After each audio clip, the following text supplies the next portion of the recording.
Good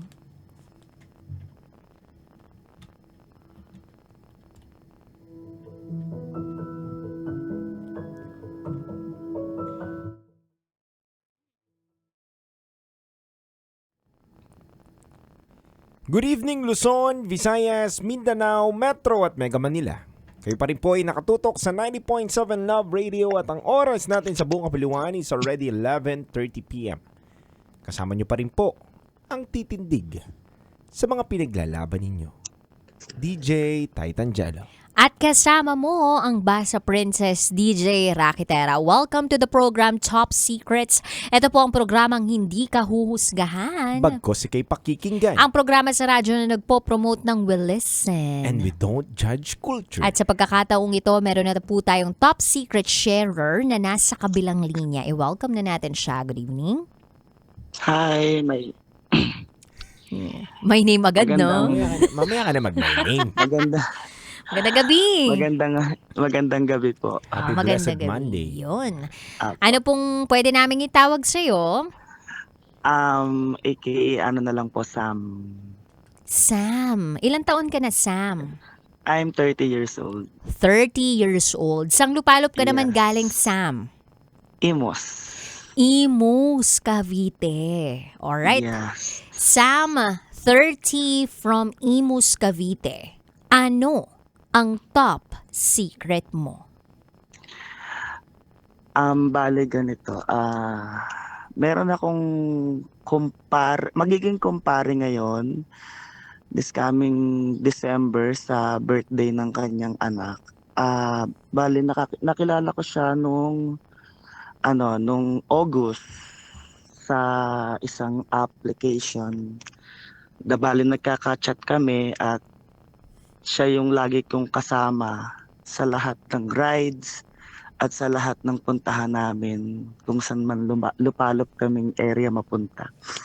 Pero itong taong to ay nakahulugan ko ng loob at hindi namin namamalayan na hindi ko alam kung siya din, pero ako kasi is nahulog ang loob ko sa kanya. Hanggang sa dumating sa point na may nangyayari na sa amin. Then itong taong to ay sorry, pero alam kong mali is may asawa at may 2 anak na. Kaya lang ginagawa lang namin to na magkasama kami. Kasi for bonding moments na rin namin, stress reliever sa pagra-rides, saka para makatakas na rin siguro sa obligasyon sa pamilya, kaya lumalayo kami. Tapos, alam na rin naman to ng pamilya ko, buong family ko alam na, pero yung sa kanya is hindi, lihim. Pakilala niya sa akin ay kaibigan, yun nga, magiging kumpare niya ako, magiging ninong ako ng anak niya this coming December. So, suddenly ngayon, patuloy naming itinatago kung ano yung meron at nangyayari sa amin para magpatuloy lang kami sa ganitong sitwasyon namin na alam naman naming mali, pero patuloy kaming dumidiretso sa ginagawa namin. Although alam namin na kasalanan sa ka-live-in partner niya at sa mga anak niya, pero andito na kasi kami, hindi namin maialis sa sarili namin yung ganitong sitwasyon ngayon. Sam, balikan lang namin ni Titan Jello yung mga una mong nabanggit, no? For clarity and para lang sa mga kakapasok lamang sa ating live and sa mga kakapakinig lamang ng radyo. So tama ba na ikaw ay na-fall sa isang lalaki na magiging kumpare mo? Tama? Yeah. Opo, tama po. Okay, and then gagawin ka niyang ninong dun sa isa sa mga anak niya, tama? Yes po. And your biological sex is male, tama? Opo. And your orientation is gay? Bisexual. Bisexual. Okay. Yes po. Aha. So, currently ongoing pa rin yung relationship ninyo nitong pamilyadong lalaki and hindi nyo alam kung paano i-stop. Tama? Although wala naman po kaming relasyon eh. Kumbaga parang magkaibigan kami. Best friend. Ganon. Best friends pero may nangyayari sa inyo? Opo. With benefit. Physical thing. Yes po. Mhm. So you don't want to call this a relationship?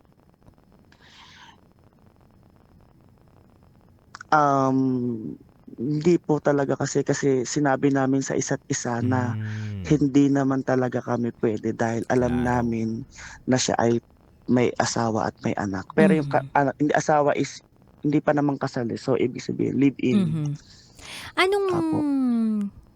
paano nag-start yung lahat, no? Like, paano kayo nagkagustuhan? Pwede mo ba kaming dalhin dun sa pagkakataon na yun na parang, tara, gawin natin. Yung ganun, gusto lang namin mas maunawaan at mas maintindihan. Actually nakilala ko siya sa G-App kung tawagin ng mga bisexual or gay something. G-App yun, tapos last day niya na sa G-App na i-uninstall niya na. Mhm. Sumakto yung meters niya dun sa kung gaano siya kalapit sa bahay ko. Mhm. Then nag-message ako sa kanya kung pwedeng makainuman or usap-usap something lang. Then pumunta siya sa place ko. Ayun, nagkainuman kami. Nagkapalagayan kami ng loob at nagkaroon kami ng parang malalim na usapan tungkol sa pamilya niya, sa pamilya ko, hanggang sa araw-araw na siyang pumupunta sa akin o minsan halos isang linggo dito siya nakatira sa bahay ko. Dito siya natutulog, halos parang kaming basta parang dumating na lang kami sa point na ako na yung na-fall kahit alam ko naman na bawal. Mm-mm. Pero Sam, gusto naming malaman kung bakit nasa G-App itong pamilyadong lalaki na ito. Like, alam kaya ng asawa niya, o alam kaya ng partner niya na yun yung preference niya sa buhay niya? Oo. Straight ba to? Hindi. Ang sabi niya sa akin, kaya lang daw siya nasa G-App is gawa ng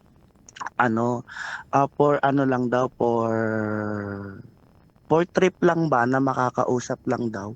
Kasi doon daw kasi is marami daw pong mga nakakausap na pwedeng makainuman. Mhm. So ako naman, ang reason ko naman kung bakit ako nandun is for relationship na baka may makita ako na makakarelasyon ko or long-term relationship.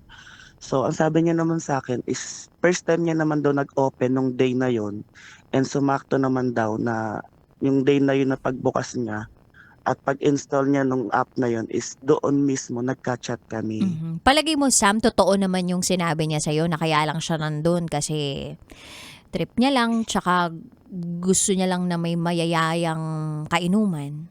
Yes po, kasi nung tiningnan ko yung app niya is halimbawa kasi pag nagbubukas kasi ako ng app, nakalagay kasi is kung gaano siya katagal naka-online. Ang nakalagay lang dun sa app sa sa name niya dun sa sa site is recently added.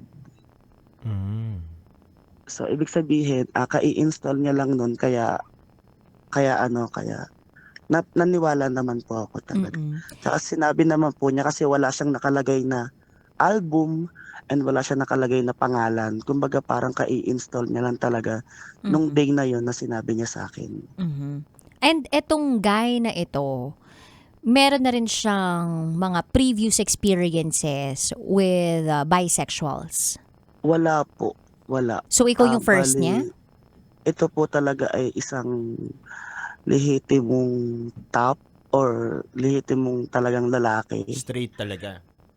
Opo, nung nakilala ko po talaga siya is, ayun, astigin, hindi parang manununtok pag nakita mo, ganun.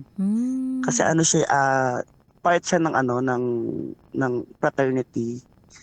Mhm. Kaya kita mo sa tindig at sa kilos niya na parang maskulado siyang tingnan. Dad Hmm. body kung ano, Dad bod. gano'n. Kumbaga may muscle pero medyo chunky din, gano'n? Yes po, opo, opo, gano'n. Yung may mapipisil ka, gano'n? Opo, gano'n. Hmm. Nag-usap kayo kamo na hindi niyo gagawing relasyon yung meron kayo, tama?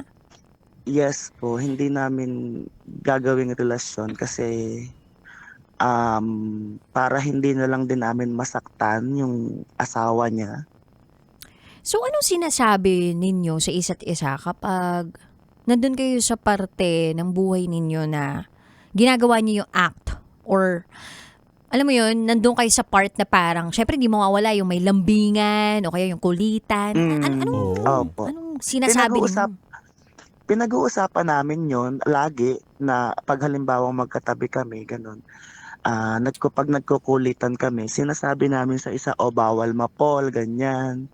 Hindi puwedeng hindi puwedeng magtagal kung halimbawang mapol man, sabihin agad kung na ano na ganyan para maitigil namin agad. Pero kasi kami ang ginawa kasi namin agad is nung, sinabi ko sa kanya na parang nahuhulog na ako, sabi niya, "Pigilan mo kasi alam mong mali at hindi matutuloy kasi alam mong may pamilya ako." Yun yung sabi niya sa'kin.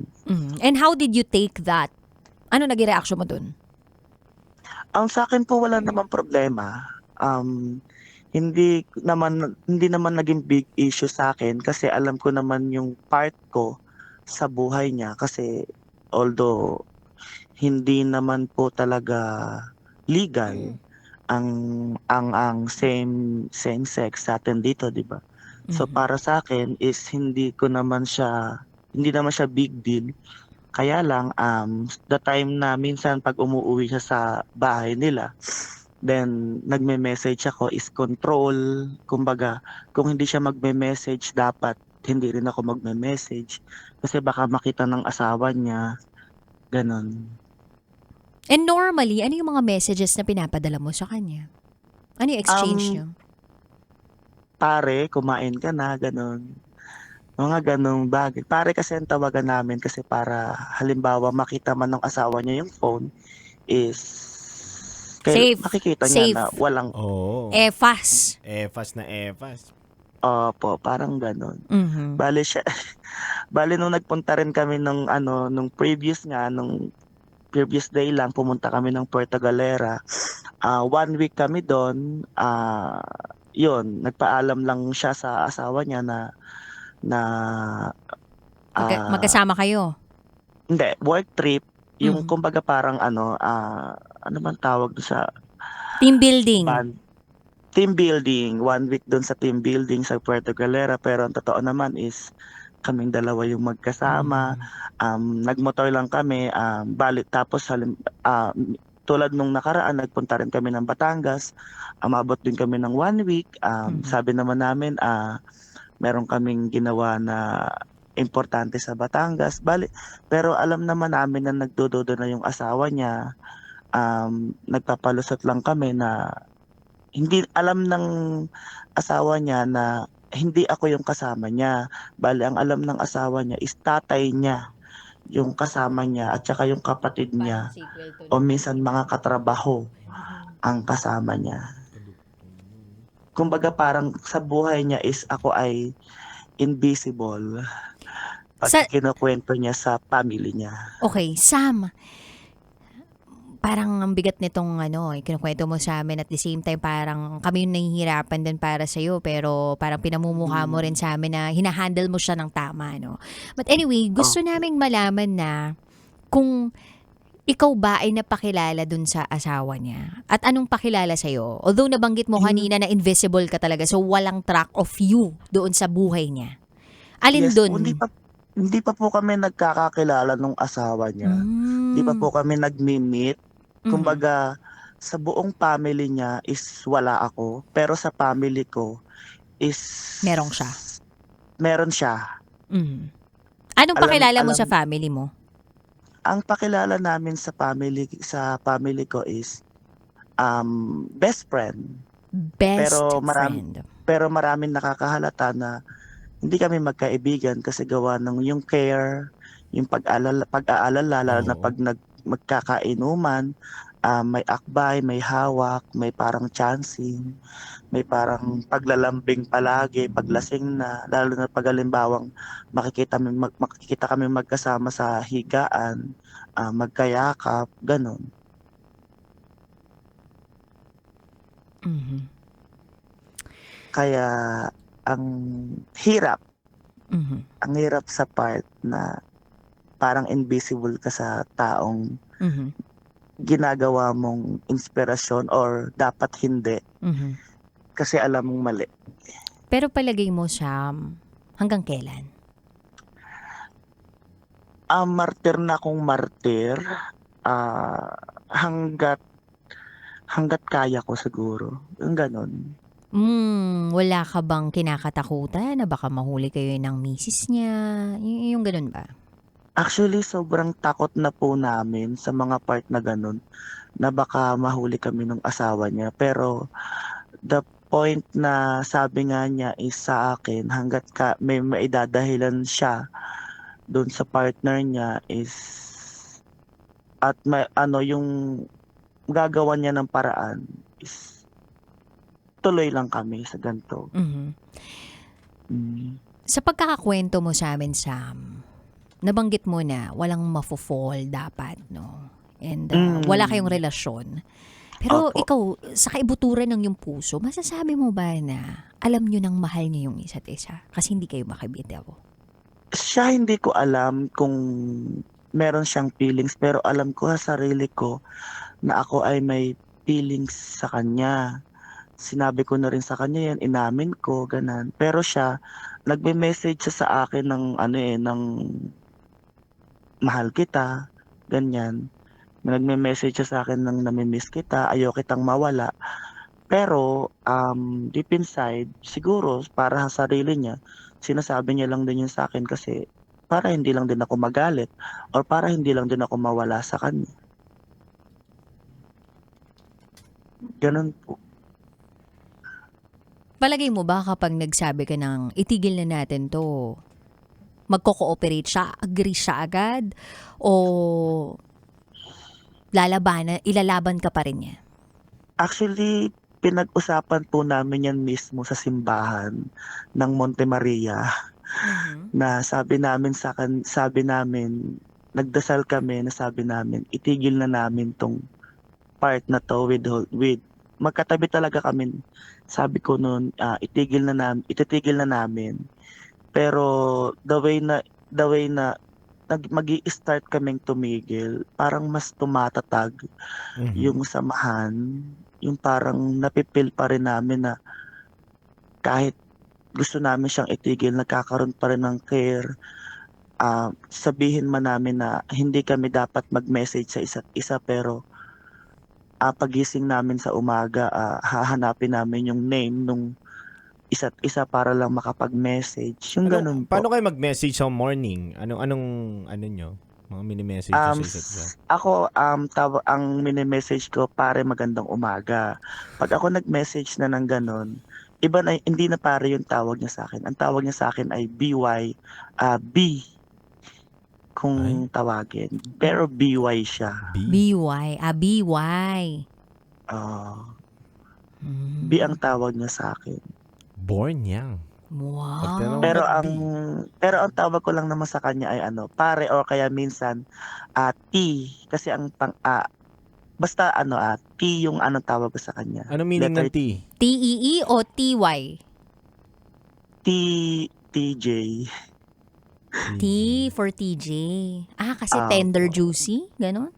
Tender juicy. Ah, Ah. Okay. tender na tender, juicy na juicy. Oo nga eh. Sarap yung brand na Opo. yun. Anyway, so Sam, nasa posisyon ka ngayon ng buhay mo na hindi ka makabitaw dito sa taong to at sabi mo hanggang kaya mong itutuloy mo, no? Pero dumadating ba sa punto na naiisip mo yung mga anak nitong lalaking 'to?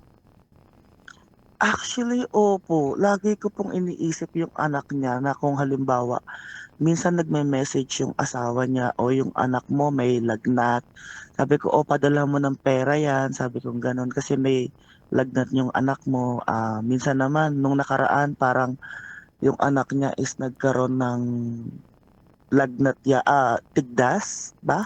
Mhm. Mhm. Na ospital, parang gano'n. Nag-ano agad kami, nagpadala agad kami Mhm. kasi kasama ko siya nung day na yun. Mhm. And ikaw ba Tapo masasabi mo na may contribution ka din na financial support or any kind of support sa family niya? lahat, yes po, meron talaga. What do you mean lahat? Lahat ibinibigay mo dun sa guy? Para sa family niya? Hmm, kumbaga kahit wala na ako basta meron siya, gano'n. Ano-ano 'tong mga bagay na naibibigay mo sa kanya o naibigay mo na sa kanya? Nakakaano, nakakatawa man isipin, pero, siguro mga two months ago nakabili kami ng second hand na motor, around 63,000. Mhm. Binigay ko sa kanya yon. Mhm. Nakabili na rin kami ng iPhone 13, na second hand din, binigay ko rin sa kanya yon. Sinagot ko rin yung birthday niya nung last May lang, around 15 or 20,000 something yung binigay ko sa kanya. And lahat ng rides namin is halos, ako yung gumagastos kasi, ang gawa niya lang dun is, um, basta kasama ko lang siya, masaya kami, gano'n. Mhm. So palagay mo, Sam, genuine yung pinapakita at pinapadama nitong lalaki sa'yo na parang ayaw ka niyang mawala sa buhay niya?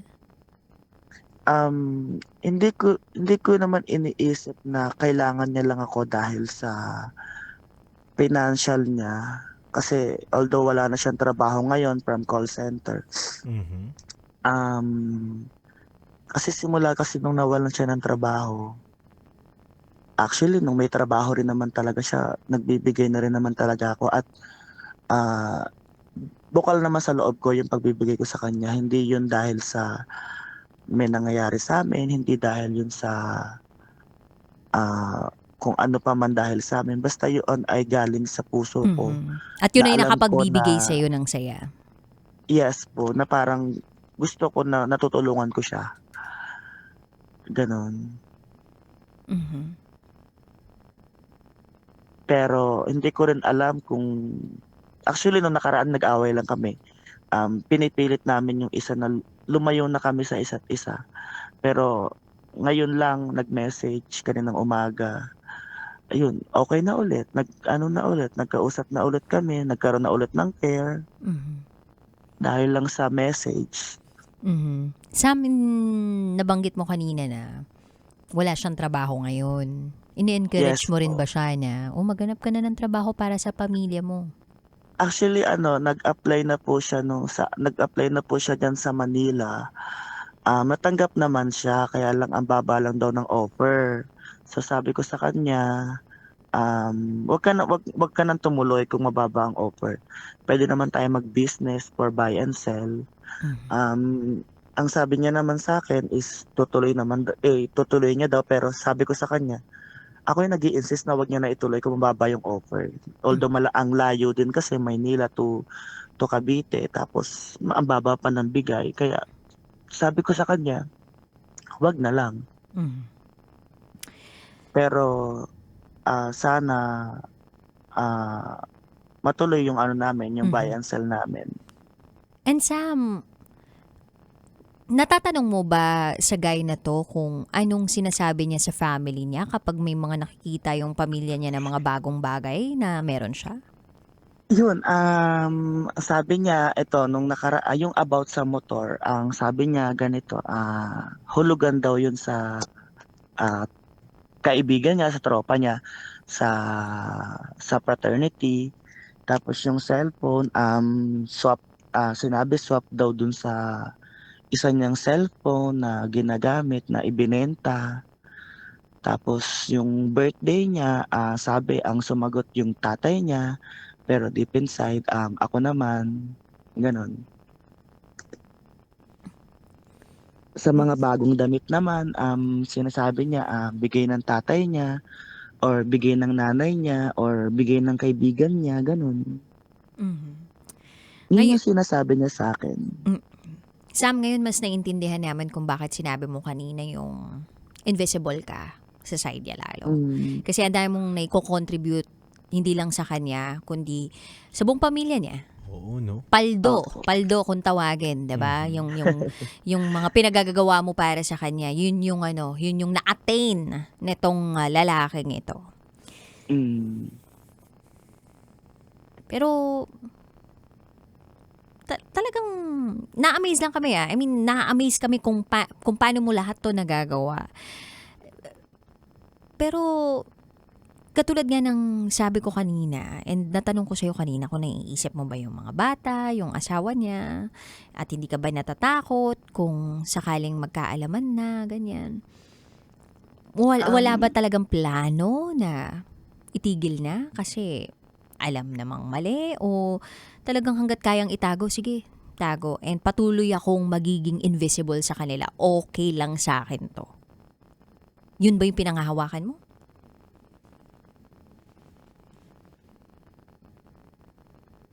Magawa talaga kasi. Ano ulit, Sam? Ang dami po namin beses tinry itigil, Mhm. pero hindi po namin talaga magawa.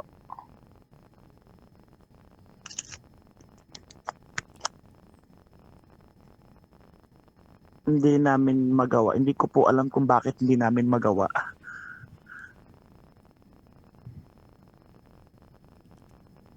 May inaantay ka ba na mangyari para itigil mo? Ah, wala din po. Kumbaga parang kasi masaya kami lagi eh. Mhm. Hindi namin alam kung kahit na sabihin namin na nag-aaway kami, ah, isang message lang namin sa isa't isa or isang message siya lang sa akin, okay na kami. Kumbaga parang ang bilis. Mhm. Kahit alam namin na hindi na talaga dapat. Pero dumarating pa rin kami sa point na bumabalik pa rin kami. Mhm. Then actually magwa 1 year na po kami magkakilala. Magwa 1 year na this coming August. Mm. Mm. And halos kasi lahat na ng family ko kilala na siya eh. Mother ko, father ko, mga kapatid ko, halos pati yung buong side ng mother ko kilala ko na siya. Kasama ko rin siya sa lahat. Sa Mhm. family ko reunion, ganun, Mm. birthdays. Pakiramdam mo ba wala ka ng ibang taong pwedeng matagpuan na wala kang magiging kahati? Actually, meron po talaga. Bago siya dumating, meron. Ito is, ano po, ma-open nyo na rin naman, is meron po talaga akong ka-relasyon dati bago siya dumating. Um, Pangalanan ko na siya sis Bikers, kung tawagin. Bikers Biker? po kasi yung Bikers. Bikers. Yun po kasi yung tawag ko sa kanya kasi mahilig siya mag-bikes. Lumilibot siya sa ibang lugar. Bale doon, wala akong kahati. Single talaga siya at matanda siya sa akin ng 2 taon. Siguro 32 years old na siya. Then lagi siyang napunta rin sa bahay ko. Kaya lang, siya kasi hindi siya puwedeng matulog sa bahay ko. Kasi parang yung pagiging straight din siya kasi tapos, hindi siya puwedeng sa ibang bahay matulog gano'n. Yung kasi yung sabi ng family niya, ah, hindi daw kaya hindi kami nagkakasama sa iisang sa bahay. Although may nangyayari pero umaalis pa rin siya pagdating ng hapon. kahit buong maghapon kami magkasama, siguro mga 6 p.m. alis na siya. Compare kay T na umaabot siya sa akin ng 3 days or 1 week o higit pa, and nakakasama ko siya sa lahat ng bagay or lahat ng restaurant na kainan namin. Kasama ko siya. Mhm. Kaya parang kahit alam kong mali, andun ako kay T compare kay bikers na hindi niya ako nasasamahan Mhm. sa lahat ng gusto ko. Mm. And palagay mo, Sam, kung sakaling mawalan ka ng pera, sabihin natin, wag naman sana mangyari, no? Pero, kumbaga, ano lang, maging visionary lang tayo, no? Or tingnan lang natin Mm. kung mangyayari tong ano na to sa panaginip man or kung saan man. Kung sakali lang na mawalan ka ng pera, zero ka talaga, tas kailangan mo ng tulong, palagay mo matutulungan ka naman itong T na ito. And palagay mo sasamahan ka pa rin niya sa hirap kahit na wala kang may offer sa kanya na suporta or financial support at yung time na yun, ikaw naman yung nangangailangan. Actually, na pag-usapan na rin po namin yan. Sabi ko, paano kung halimbawa na mawalan na ako ng trabaho or hindi na maganda yung trabaho ko Mhm. or wala na akong maibibigay sa'yo. Sabi ko gano'n sa kanya. Ang sabi niya naman sa akin is hindi naman daw siya naghahangad na bigyan ko siya lagi ng pera. Kumbaga kasi bukal po kasi sa loob ko yung pagbibigay. Hindi naman po siya nanghihingi. Sinabi niya rin naman sa akin na kung halimbawang wala na, pwede ka namang hindi magbigay. Kumbaga, gusto ko lang kasi na parang ang sa akin kasi kung halimbawang hindi ko kasi siya bibigyan, baka kasi umalis siya or mawala, yung gano'n. Mhm. Naiintindihan ka namin, Kaya Sam. May kaya takot. May takot ka. siguro para magstay, nabilang ko siya ng motor para wala siyang reason sa akin kung bakit hindi siya nakapunta, gano'n. Although madali na siya makakapunta sa akin. Mhm. Sam, lumabas na Pa rin naman sa'yo na aware ka na sabi mo nga, natatakot ka mawala siya kaya mo ginagawa yung mga bagay na yun. Mhm. Pero Sam, mm, tulad din ng sinabi mo, hindi niya hinihingi, kusa mong binibigay. Opo. Paano kung dumating na yung pagkakataon, Sam, na bumitaw na siya sa'yo? Sabihin niya Um, na sama na ako sa Wala, asawa ko. sabi ko naman po sa kanya, sinabi ko na rin po sa kanya 'to, na kung bibitaw na siya sa'kin is walang problema. Okay? Hindi hindi ako maghahabol Mhm. at hindi ako manggugulo sa pamilya mo at hindi rin ako hindi ako aasa na babalik ka pa kung talagang ikaw ay aalis na. Mhm. Kumbaga ang sabi ko sa kanya, ingatan na lang niya yung mga gamit na naibigay ko kasi siyempre or kaya sabi ko sa kanya ibenta niya yung motor or yung cellphone Mhm. para hindi niya na lang maalala na galing sa'kin. Sabi kong gano'n sa kanya. So, hindi ka hahabol, hindi ka magagalit. Yes po, sinabi ko yun sa kanya, hindi ako magagalit. Okay. Pero masasaktan ka. Pero masasaktan, actually Mhm. umiiyak, gano'n. Masasaktan po ako. Sam, masaya ka ba sa ganitong sitwasyon ng buhay mo o relasyon na nabubuo mo? Na may kahati ka? Tulad nga ng sinabi ni DJ Rocky kanina na tingin mo ba deserve mo na may kahati ka? Ba't hindi ka maghanap ng taong bibigay niya sa'yo yung buong-buong pagmamahal niya at wala kang kahati? Bakit dito Actually, pa, di ba? naghahanap naman po talaga ako. Bago ko siya makilala, naghahanap naman Yun nga po eh, talaga. meron 'di ba, yung biker nga. Pero nandito tayo sa point ng buhay mo ngayon. Masaya ka ba na may kahati ka? Hindi po, siyempre hindi po. Pero masaya kasi ako na 'pag siya yung kasama ko. Mhm. Hindi ako masaya na may kahati. So, kahit naman po sino siguro, 'di ba? Pero dun po kasi ako nagiging masaya, eh. na pagkasama ko siya, na pag magkasama kaming mag-rides o magkasama kami dito sa bahay o kasama ko siyang kainuman. Kumbaga parang siya yung naging stress reliever ko. Mhm. Gano'n, siya yung pahinga ko, siya yung saya ko at siya yung lakas ko, yung gano'n. Okay, so nagiging masaya ka sa bagay na hindi mo naman deserve. Mhm, parang gano'n na nga po.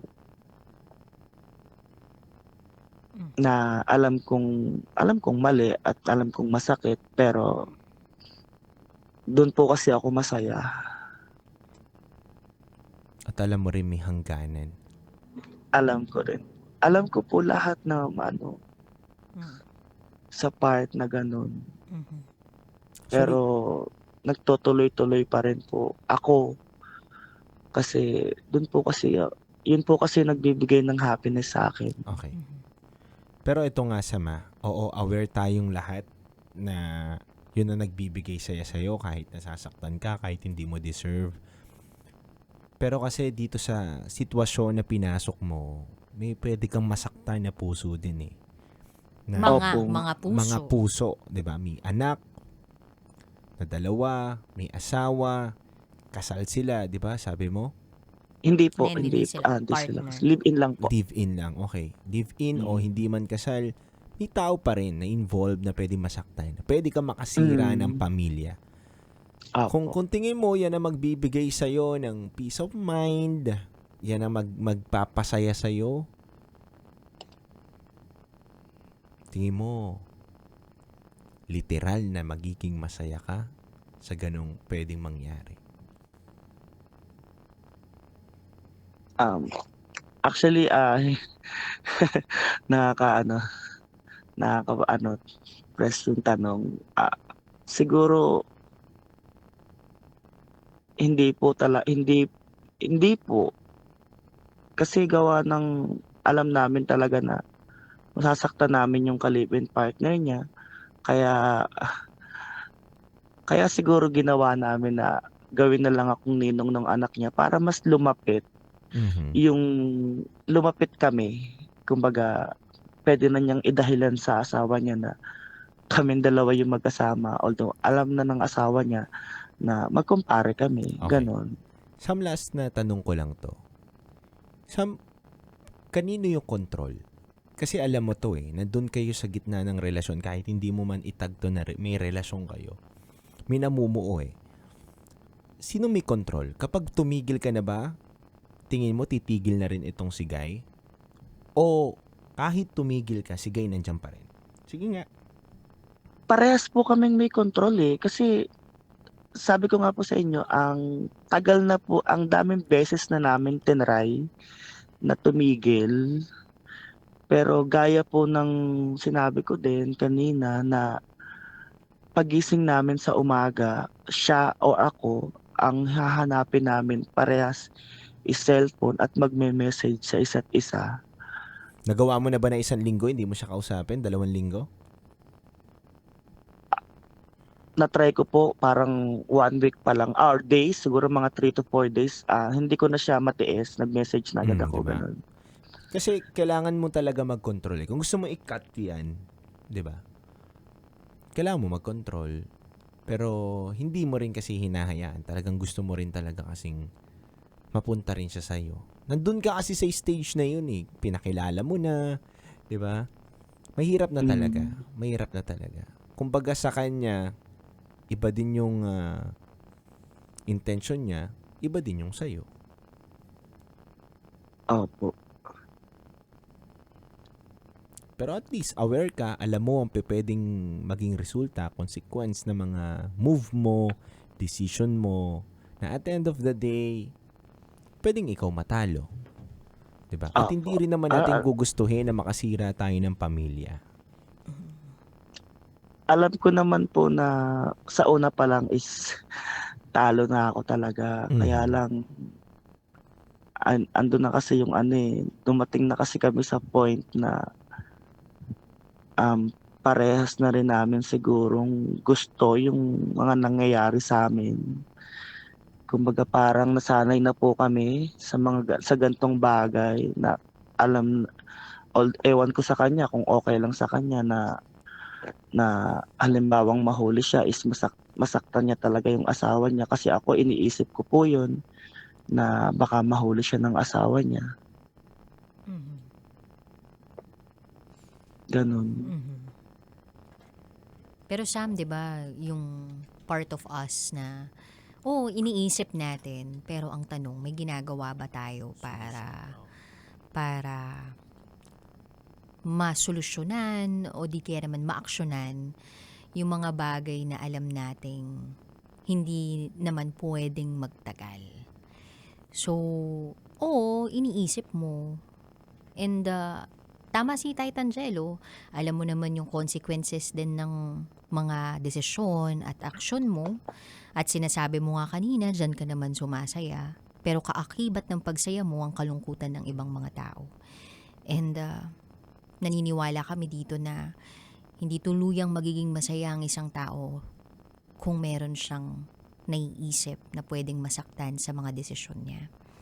Hindi ko alam at hindi namin alam kung hanggang kailan mo pangahawakan niyang feelings na meron ka dito kay T. Pero sana dumating yung araw na matagpuan mo yung kapayapaan mo. Yung pahinga na hindi kinakailangan ng transaksyon, na hindi natutumbasan ng kahit anong halaga. Yung hindi mo kailangang matakot, magbigay ng kahit ano, para lang manatili ang isang tao. Yung ikaw lang sapat na. Yes. Opo. Okay, Sam, may gusto ka bang sabihin? May gusto ka bang marinig?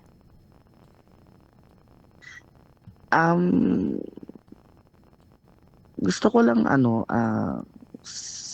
sabihin at marinig galing kay T, or advice galing sa inyo, ganun.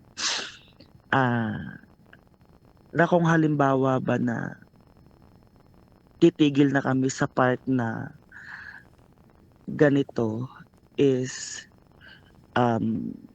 magiging okay ba? Magiging masaya ba? Magiging masaya ba siya or magiging masaya ba ako kung anong kahihinat na namin, na masasanay na ba kami na tapos na yung lahat, Mhm. na hindi na namin masasaktan yung ibang tao, Mhm. pero kami naman yung masasaktan. Mhm. Yun lang po.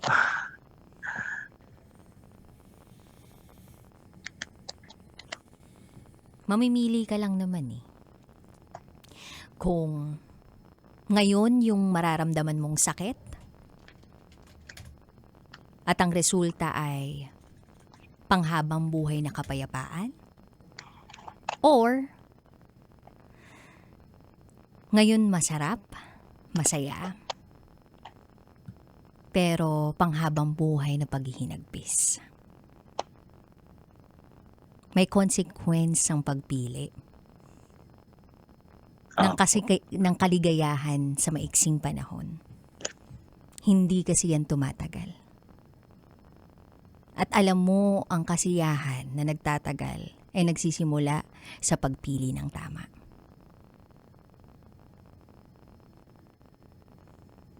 Opo.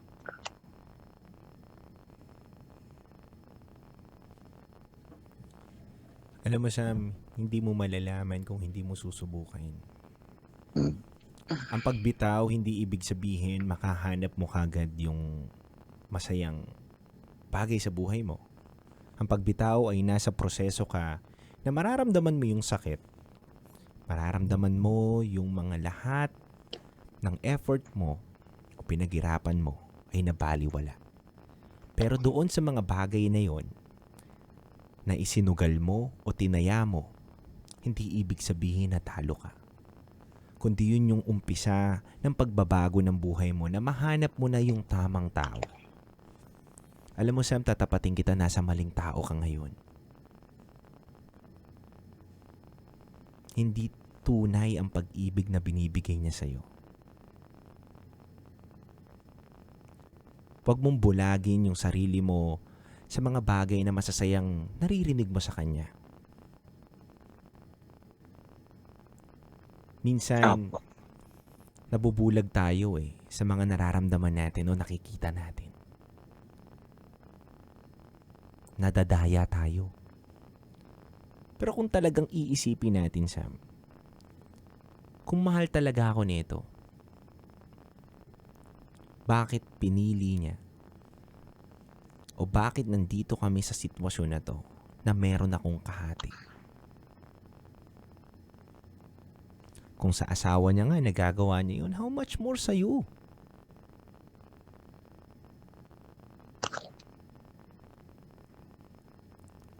At kung tatanong mo sa amin, sa pagbitaw nyo bang dalawa, mahahanap nyo yung kapayapaan, magiging masaya ba kayo? Oo, magiging masaya ka, Sam. Pero hindi agad-agad. Tulad nga ng sinabi ko, may proseso yan. Hindi mo mahahanap yung tamang tao kung nakakulong ka sa maling tao. Hindi mo mahahanap yung kapayapaan kung nandun ka sa magulong buhay na pinili mo. May choice tayo, Sam May choice tayo para ano yung gusto nating maramdaman, ano yung gusto natin maging buhay, anong gusto natin kalagyan ng ating sarili. Akala kasi natin ang pag-ibig ay yung masaya lang. Hindi ganun, Sam.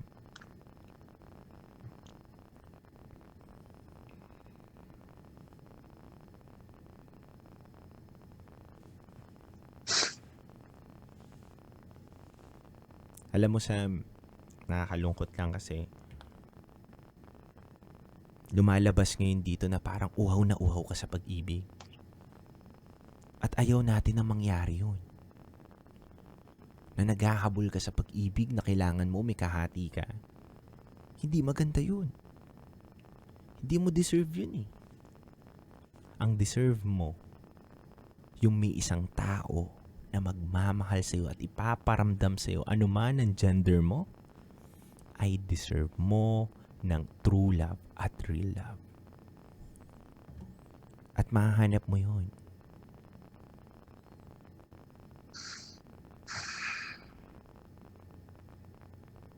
Apo.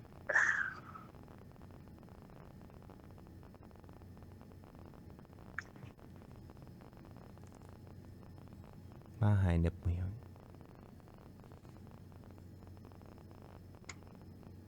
Ang salitang paalam ay hindi ibig sabihin ay katapusan na yun. Umpisa yun para mahanap mo na yung tamang tao. At mahanap ka ng tamang tao. Tama. Hindi ibig sabihin na pag-usapan natin ngayon, bukas okay ka na. Hindi ibig sabihin makalawa okay ka na. Hayaan mo ang panahon ang maging doktor sa pagpapahilom ng mga sugat sa puso mo. At hindi lang panahon, kundi kung ano yung gagawin mo sa loob ng panahon na yon. Tama. Kasi nga sabi, 'di ba? It is not time that heals the wound, but it is what you do with the time that heals the wound. Tama. So gamitin mo yung oras para hilumin ang mga sugat na ngayon ay nagdurugo. Apo. Mahalin mo yung sarili mo muna. Sana dumating yung panahon, Sam, na tumawag ka ulit sa programa namin at masabi mo sa amin na 1 buwan na po kaming hindi nag-uusap, nagiwalay po kami ng tama. Hindi pa namin ine-expect yan na next week tatawag ka kasi medyo mahaba-haba pa to, no? Minsan iniisip nga namin yung ibang tumatawag sa amin, baka oo, kailangan lang talaga nila ng masasabihan, pero hindi pa agad-agad yung realizations. Hindi agad-agad makakabitaw.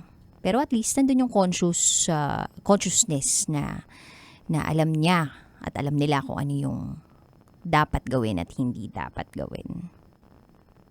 Apo. Promise ko po yan na tatawag po ako sa inyo pag Yun. na na umabot kami ng 1 month na hindi na kami Mhm. close contact. Wala, kumbaga wala na.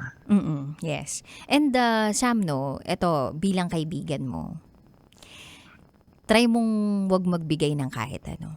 Try mo lang. Try mo lang wag magpadala ng kahit anong pera. Try mo lang na wag kang mag-treat. Try mo lang talaga na wala kayong offer kundi pagmamahal mo o sabihin nating oras, attention mo.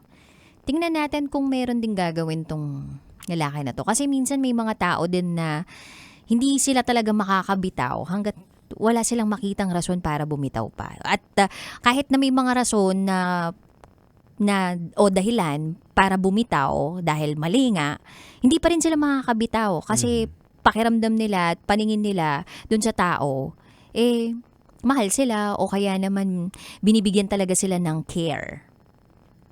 So, try mo lang na wala kang ibigay para matingnan mo rin at maramdaman mo din kung talagang genuine itong taong to sa iyo. Baka sakali lang makatulong para mas mapush ka na itigil na kung ano man yung meron kayo.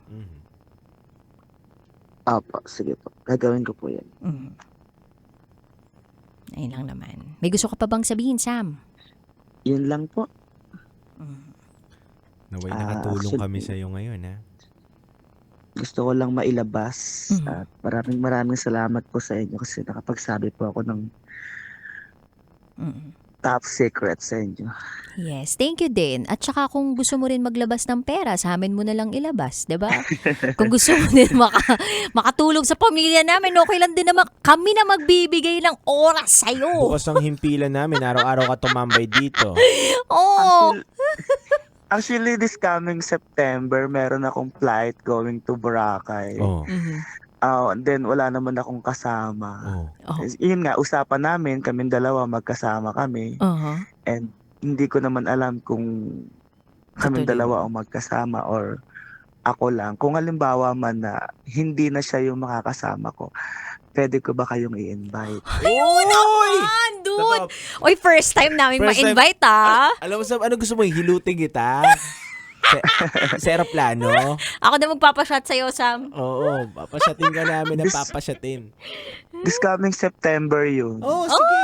Sige, ino-note na namin, oh. Message mo kami kung kailan, ha? Kasama mo Okay kami, po, ha? sige po. Totoo yan, Sam, ha? Totoo yan, Sam, ha? Totoo po yun, ano po ako ng September sa nakalib po ako. Isasama mo kami, ha? Isasama mo kami.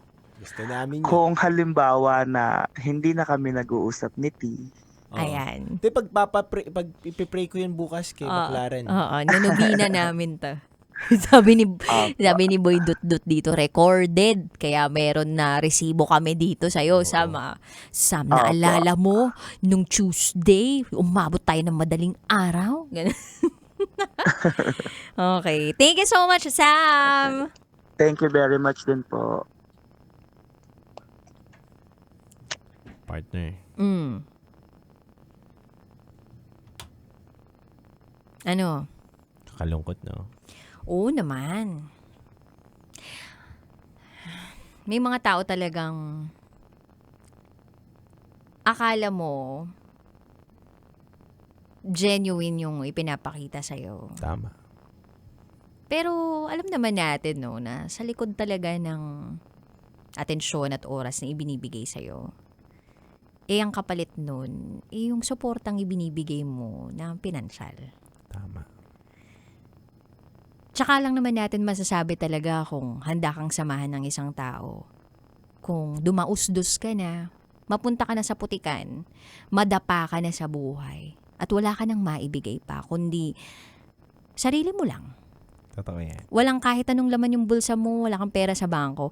Tsaka mo lang masasabi na totoo pa rin siya sa'yo kung nandun pa rin siya sa pinakamababang parte ng buhay mo. Agree. Ang dali rin kasi magmanipula ng tao ngayon, dude. Totoo. To the point na magsabi ka lang ng mga salita na po pwedeng makapagpa-fall sa kanya. Pakilig. Bibigay ka lalong-lalo na kung ang gusto mong mangyari, mahalin ka. Mabigyan ka ng oras. Tapos ikaw meron kang pera. na yun naman yung kailangan niya. Sa una, hindi mo makikita yun eh. Lalong-lalo na kung nasa moment ka ng feeling mo valued ka talaga, mahal ka. Pero once natanggalin mo yung pangangailangan ng tao, doon mo mararamdaman yung totoong siya.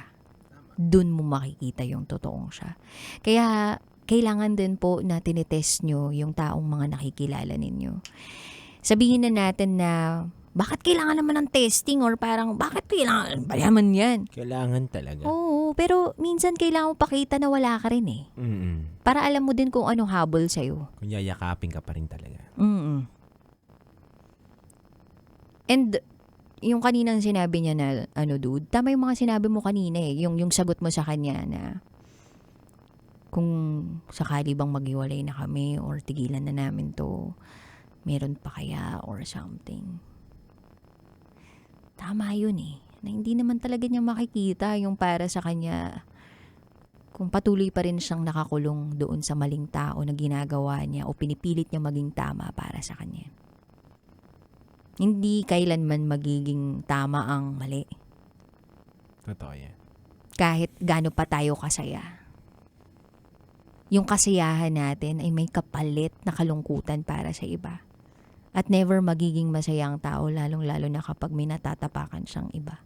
Hindi genuine yung kasiyahan unless selfish ka. Diba? Tsaka mo lang masasabi na parang, masaya talaga ako.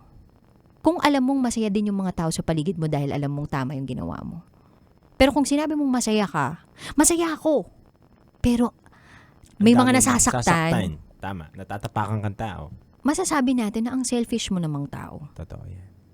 Kasi, ang tunay na selfless na tao, iisipin niya yung ikabubuti ng lahat.